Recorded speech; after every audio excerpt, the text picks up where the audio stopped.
అల్లూరి సీతారామరాజు జిల్లాలో జరిగిన ఎన్కౌంటర్లో మరణించిన మావోయిస్ట్ సెంట్రల్ కమిటీ సభ్యుడు మడావి హిడ్మా మృతదేహం ఛత్తీస్గఢ్ రాష్ట్రానికి తరలించారు.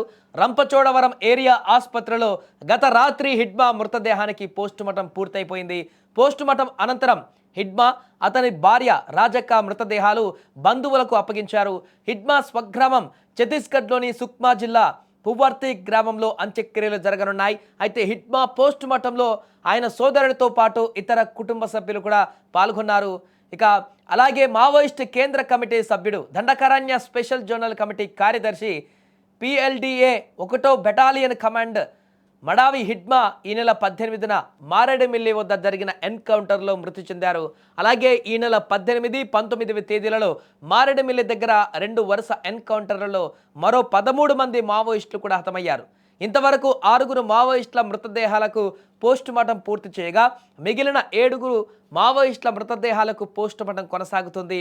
ఇక పోస్టుమార్టం నిర్వహిస్తున్నటువంటి రంపచోడవరం ఏరియా హాస్పిటల్ మార్చరీ దగ్గర భారీగా భద్రతా దళాలతో భద్రతను ఏర్పాటు చేశారు.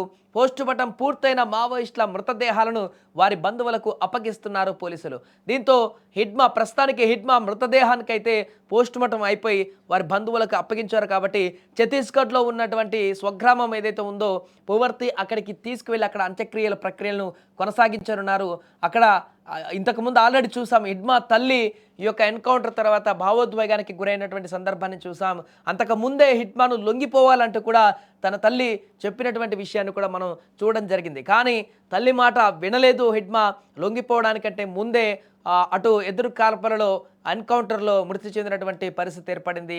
దీంతో ఒక్కసారిగా ఆ తల్లి, హిడ్మా తల్లి కూడా కన్నీటి పర్యాంతమవుతూ ఆవేదనకు లోనైనటువంటి సందర్భాన్ని కూడా చూసాం. అంతకుముందు ఛత్తీస్గఢ్లో డిప్యూటీ సీఎం కూడా నేరుగా హిడ్మా గ్రామానికి వెళ్ళి, భారీ బందోబస్తు నేపథ్యంలో గ్రామానికి వెళ్ళి వారి తల్లితో మాట్లాడి హిడ్మాను లొంగిపోయేలాగా చేయాలంటూ చెప్పాలంటూ వారితో మాట్లాడినటువంటి సందర్భం కూడా గతంలో ఒకసారి ఉంది. కానీ హిడ్మా ఏమాత్రం కూడా తలొగ్గేటువంటి పరిస్థితి లేదంటూ కూడా అతను అడవి బాటనే పట్టాడు.